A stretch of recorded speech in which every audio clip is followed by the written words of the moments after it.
আসসালামু আলাইকুম। আমন্ত্রণ জাগো টিভি নিউজে, সঙ্গে আছি আমি আফরিন সুমনা। শুরুতে জানিয়ে দিচ্ছি সংবাদ শিরোনাম। এক বোমায় 12 ইসরায়েল সেনাকে নরক দেখালো হামাস। মুজাহিদিন ব্রিগেড এর বিস্ফোরণে উড়ে গেল সেনা ঘাঁটি ও মেরকাভা ট্যাঙ্ক। ইরানের নতুন হাইপারসনিক ব্যালিস্টিক ক্ষেপণাস্ত্র পরীক্ষা, যা জানা গেল। এবার পাকিস্তান, ইরান ও আরব ন্যাটো মিলে শায়েস্তা করবে ইসরায়েলকে। বাগরাম বিমান ঘাঁটি নিয়ে আবারও আফগানিস্তান দখলের পরিকল্পনা করছে যুক্তরাষ্ট্র। বেইজিংয়ে চীনা অধ্যাপক ও ইসরায়েলি কর্মকর্তার মধ্যে গাজা নিয়ে উত্তপ্ত বাক্য বিনিময়।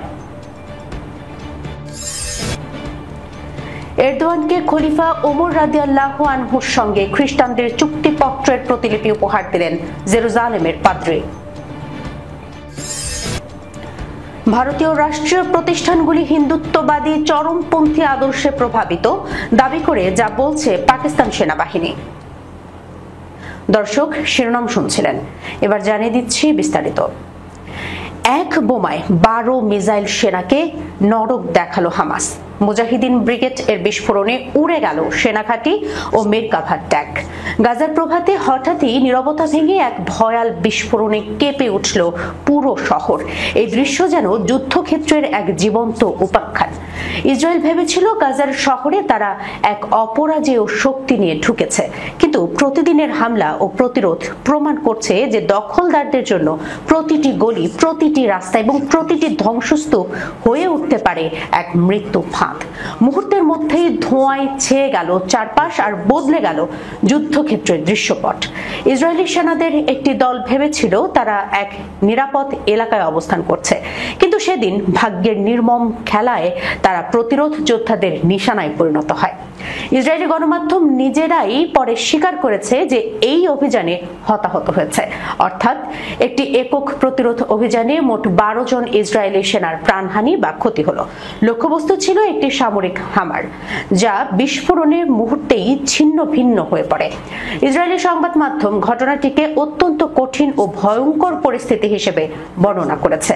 গাজার মাটিতে এই যুদ্ধ নতুন কিছু নয়, তবে প্রতিদিনই যেন নতুন নাটকীয়তা তৈরি হচ্ছে। একদিকে ইসরায়েলি সেনারা সর্বশক্তি দিয়ে গাজার বিভিন্ন শহর, গ্রাম ও শরণার্থী শিবিরে হামলা চালাচ্ছে, অন্যদিকে প্রতিরোধ যোদ্ধারা বারবার প্রমাণ করছে যে তারা শুধু বেঁচে থাকার জন্য নয়, বরং নিজেদের ভূমি ও জনগণকে রক্ষা করার জন্য প্রাণপণে লড়ছে। এই হামলার কিছুক্ষণ আগেই আল মুজাহিদিন ব্রিগেড এর যোদ্ধারা একটি ইসরায়েলি মেরকাভা ট্যাঙ্ককে লক্ষ্য করে সাইড বিস্ফোরণ দিয়ে আঘাত করে। প্রতিরোধ সংগঠনটির দাবি এতে ট্যাঙ্কটি সম্পূর্ণরূপে ক্ষতিগ্রস্ত হয়। অন্যদিকে হামাসের সামরিক শাখা আল কাসাম ব্রিগেডও সেই দিনই ঘোষণা করে যে তারা দক্ষিণ গাজার খান ইউনিস অঞ্চলের মুরাজ্জা জংশনের কাছে ইসরায়েলি সেনাদের ঘাঁটির ওপর একাধিক 107 মিলিমিটার রকেট নিক্ষেপ করেছে। এই অভিযানে আল মুজাহিদিন ব্রিগেডও যৌথভাবে অংশ নেয়, অর্থাৎ প্রতিরোধের বিভিন্ন শাখা এখন সমন্বিতভাবে দখলদার বাহিনীর ওপর আঘাত হানছে। ঘটনার আরেকটি গুরুত্বপূর্ণ দিক হলো সময়। বিস্ফোরণটি ঘটেছিল সকালে, যখন সেনারা তুলনামূলকভাবেই নির্ভর ছিল। হয়তো তাদের ধারণাই ছিল না যে সেই সকাল তাদের জন্য রক্ত স্নান হয়ে আসছে, কিন্তু প্রতিরোধ যোদ্ধারা আগে থেকেই প্রস্তুত ছিল। তারা সঠিক সময় ও স্থান বেছে নিয়ে নিখুঁত পরিকল্পনায় শত্রুর ওপর এই আঘাত হানে।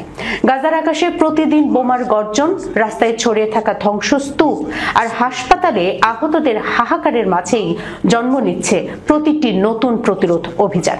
জনগণের কষ্ট, ক্ষুধা আর বেদনা রূপ নিচ্ছে শক্তিতে, যা শত্রুর বিরুদ্ধে আঘাত হয়ে ফিরে আসছে।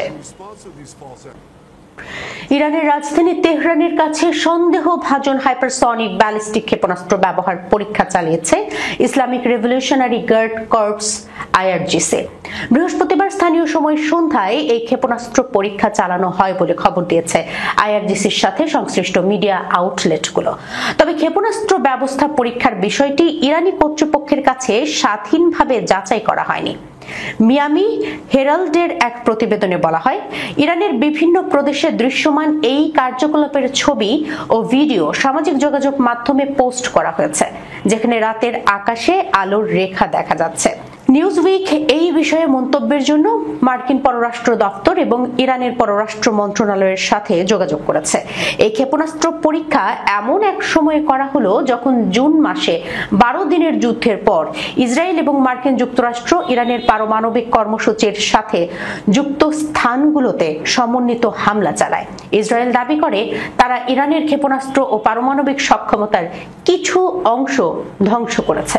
অন্যদিকে মার্কিন বাহিনী ইরানের অতিরিক্ত পারমাণবিক স্থাপনাগুলোকে লক্ষ্য করে শক্তি প্রদর্শনের এবং পারমাণবিক উচ্চাকাঙ্ক্ষা রক্ষায় ইরানের উদ্দেশ্য তুলে ধরতেই বৃহস্পতিবারের এই ক্ষেপণাস্ত্র পরীক্ষা চালানো হয়েছে বলে বলা হচ্ছে। বৃহস্পতিবারের এই সন্দেহভাজন ক্ষেপণাস্ত্র পরীক্ষা ইরানের পারমাণবিক এবং ক্ষেপণাস্ত্র পরিকাঠামোতে মার্কিন ও ইসরায়েলি সমন্বিত হামলার পর তেহরানের প্রতিবাদের মনোভাবকে আরো জোরদার করেছে। তেহরানের কথিত জেসিপিওএ লঙ্ঘনের জন্য ইউরোপ নেতৃত্বাধীন প্রচেষ্টার অংশ হিসেবেই জাতিসংঘের নিরাপত্তা পরিষদ শুক্রবার স্ন্যাপব্যাক নিষেধাজ্ঞার জন্য একটি খসড়া প্রস্তাবের উপর ভোট দিতে চলেছে। যেহেতু আলোচনা স্থগিত রয়েছে এবং ইরান তার অস্ত্রাগার বাড়িয়েই চলেছে, তাই আঞ্চলিক উত্তেজনা বৃদ্ধি পাওয়ার সম্ভাবনা রয়েছে। এবার পাকিস্তান, ইরান ও আরব ন্যাটো মিলে শায়েস্তা করবে ইসরায়েলকে। ইসরায়েলের লাগাতার বিমান ও ক্ষেপণাস্ত্র হামলায় মধ্যপ্রাচ্যের বিভিন্ন দেশ অতিষ্ঠ হয়ে উঠেছে। এতদিন শুধু গাজাকে কেন্দ্র করে সীমিত অভিযান চালালেও এখন তা লেবানন, সিরিয়া, টিউনিসিয়া এবং ইয়েমেনেও ছড়িয়ে পড়েছে। এবার ইসরায়েল এমন এক দেশকে টার্গেট করেছে যার সঙ্গে সরাসরি কোনো সংঘাত ছিল না। সেই দেশটি হলো মধ্যপ্রাচ্যের অন্যতম ধনী দেশ কাতার। এই হামলা যেন ইসরায়েলের দীর্ঘদিনের ভয়কে বাস্তবে রূপ দিতে যাচ্ছে, যা হলো একটি আরব সামরিক জোট। ইসরায়েলের হামলার 4 দিন পর গত রোববার কাতারের রাজধানী দোহায় আরব লীগ ও ইসলামিক সহযোগিতা সংস্থার জরুরি সম্মেলন শুরু হয়। সোমবার সেখানে ইউরোপের ন্যাটোর আদলে একটি সামরিক জোট গঠনের বিষয়ে ঐকমত্যে পৌঁছেছে দেশগুলো। সম্মেলনে নেতাদের দেওয়া বক্তব্যে জোট গঠনের প্রয়োজনীয়তা অনেকটাই স্পষ্ট হয়ে ওঠে। কাতারের আমির Sheikh Tamim bin Hamad Al Thani বলেন, আলোচনায় বসা কাউকেই যখন কেউ হত্যা করতে চায় তখন বুঝতে হবে এখানে আলোচনার আর কিছুই বাকি নেই। হামলাকারীর উদ্দেশ্যই হলো যুদ্ধবিরতির আলোচনাকে ব্যাহত করা। এই হামলার পর আরব ও মুসলিম দেশগুলোতে ক্ষোভ ছড়িয়ে পড়ে। ইরানের প্রেসিডেন্ট মাসুদ পেজেশকিয়ান জোরালো কণ্ঠে বলেন, যুক্তরাষ্ট্র ও তার পশ্চিমা মিত্রদের দীর্ঘস্থায়ী সমর্থনই ইসরায়েলকে কাতারে হামলার সাহস জুগিয়েছে। তার মতে এই আঘাত আসলে শক্তি প্রদর্শনের নাম করে ইসরায়েলের গভীর হতাশার বহিঃপ্রকাশ। পেজেশকিয়ান আরো বলেন, এই হামলার মাধ্যমে ইসরায়েল মুসলিম বিশ্বকে জাগিয়ে তুলেছে। তিনি জোর দিয়ে বলেন, শুধু কথার সমর্থন দিয়ে ইসরায়েলের বর্বরতা ঠেকানো সম্ভব নয়, কার্যকর পদক্ষেপ নিতে হবে। পাকিস্তানের প্রধানমন্ত্রী শাহবাজ শরীফ এই হামলাকে ভ্রাতৃপ্রতিম ইসলামী রাষ্ট্রের বিরুদ্ধে বিশ্বাসঘাতকতাপূর্ণ পদক্ষেপ হিসেবে উল্লেখ করেন এবং গাজায় তাৎক্ষণিক ও স্থায়ী যুদ্ধবিরতির দাবি জানান। তিনি ইসরায়েলের সম্প্রসারণবাদী আগ্রাসন মোকাবেলায় একটি আরব ইসলামিক টাস্ক ফোর্স গঠনের প্রস্তাব দেন। পর্যবেক্ষকরা বলেন, দোহায় ইসরায়েলের এই হামলা শুধু কাতার নয়, গোটা মুসলিম বিশ্বকে নতুনভাবে ভাবতে বাধ্য করেছে। এর ফলে আঞ্চলিক সংঘাত একটি নতুন অধ্যায়ে প্রবেশ করতে যাচ্ছে, যার প্রভাব বিশ্ব রাজনীতিতেও গভীর ছাপ ফেলবে। আফগানিস্তানের বাগরাম বিমান ঘাঁটি পুনর্দখলের ইচ্ছা প্রকাশ করেছেন যুক্তরাষ্ট্রের প্রেসিডেন্ট ডোনাল্ড ট্রাম্প। তবে এই পদক্ষেপ নতুন করে আফগান আগ্রাসনের মতো দেখাতে পারে বলে আশঙ্কা করছেন বর্তমান ও সাবেক মার্কিন কর্মকর্তারা। তাদের মতে ঘাঁটি পুনর্দখলে অন্তত 10,000-এর বেশি সেনা মোতায়েন ও উন্নত বিমান প্রতিরক্ষা ব্যবস্থা স্থাপন করতে হবে। তিনি দাবি করেন, চীনের কাছাকাছি অবস্থানেই ঘাঁটিটি হওয়ায় এটি যুক্তরাষ্ট্রের জন্য কৌশলগত গুরুত্বপূর্ণ। ওটা চীনের পারমাণবিক অস্ত্র তৈরির জায়গার মাত্র 1 ঘন্টার দূরত্বে, মন্তব্য করেন ট্রাম্প। শুক্রবার এক প্রতিবেদনে এই খবর দিয়েছে বার্তা সংস্থা রয়টার্স। 2001 সালের 11 সেপ্টেম্বরের সন্ত্রাসী হামলার পর প্রায় 2 দশক আফগানিস্তানে অবস্থানকালে বাগরামই ছিল মার্কিন সেনাদের প্রধান ঘাঁটি। সেখানে ফাস্টফুড চেইন বার্গার কিং ও পিৎজা হাট সহ নানা দোকানপাট ছিল। বিশাল এক কারাগার কমপ্লেক্সও ছিল ঘাঁটির অংশ। তবে 2021 সালে আফগানিস্তান থেকে সেনা প্রত্যাহারের সময় যুক্তরাষ্ট্র ওই ঘাঁটিও ত্যাগ করে। এক মার্কিন কর্মকর্তার নাম প্রকাশ না করার শর্তে জানান, বাগরাম পুনর্দখলের কোনো সক্রিয় পরিকল্পনা নেই। এটি বিশাল লজিস্টিক চ্যালেঞ্জ হবে। এত সেনা সরঞ্জাম ও অর্থ প্রয়োজন হবে যে কার্যত এটি একটি বিচ্ছিন্ন মার্কিন ঘাঁটিতে পরিণত হবে। বিশেষজ্ঞরা বলছেন, ঘাঁটিটি সুরক্ষিত রাখা প্রাথমিকভাবে কঠিন হবে এবং এটি পরিচালনা ও রক্ষায় বিপুল জনশক্তি লাগবে। এমনকি তালেবান সম্মতি দিলেও আইএস, আল কায়েদা ও অন্যান্য গোষ্ঠীর হুমকি থেকে এটি রক্ষা করা কঠিন হবে। ইরান থেকেও উন্নত ক্ষেপণাস্ত্র হামলার ঝুঁকি থাকতে পারে। সাবেক এক মার্কিন প্রতিরক্ষা কর্মকর্তা বলেন, চীনের নিকটবর্তী হলেও এর বড় কোনো সামরিক সুবিধা নেই। ঝুঁকিগুলোই এখানে বেশি।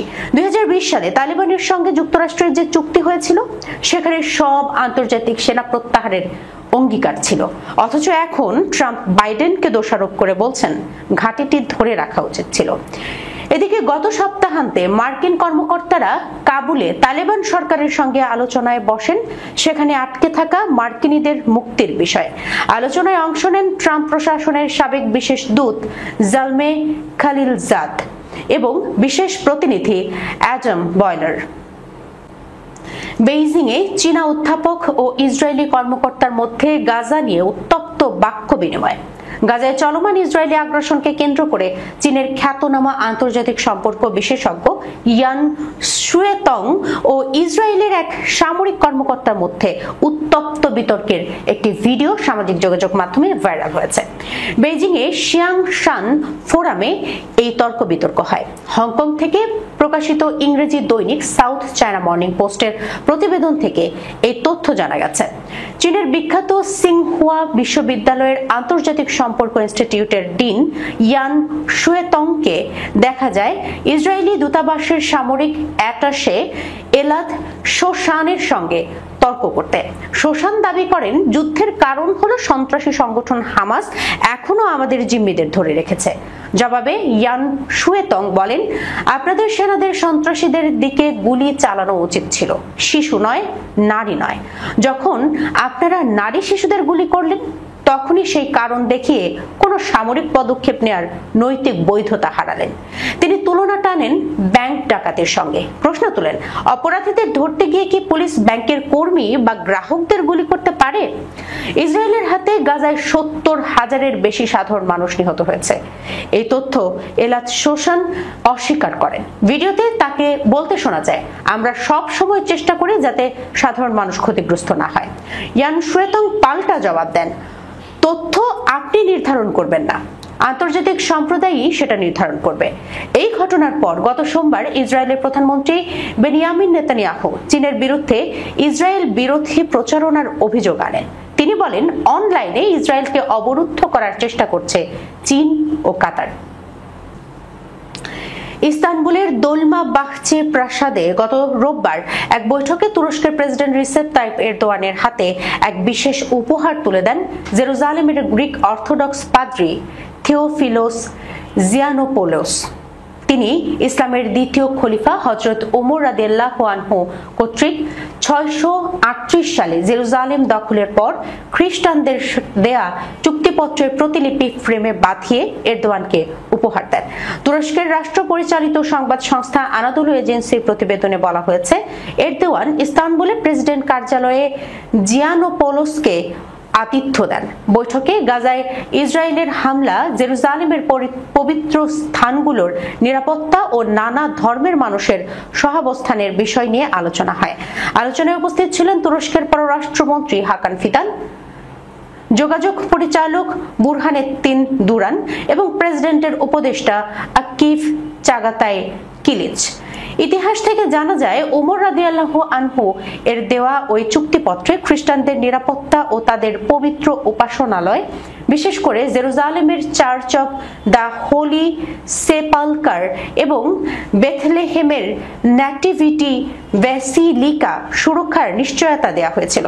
বৈঠকের পর তুরস্কের প্রেসিডেন্ট কার্যালয় এক বিবৃতিতে জানায়, বৈঠকে গাজার মানবিক বিপর্যয় ও ইসরায়েলের আগ্রাসন নিয়ে গভীর উদ্বেগ প্রকাশ করেন এরদোয়ান। তিনি বলেন, জেরুজালেমে ইসরায়েলের পদক্ষেপ শহরের ঐতিহাসিক মর্যাদা ও পবিত্রতাকে ধ্বংস করছে।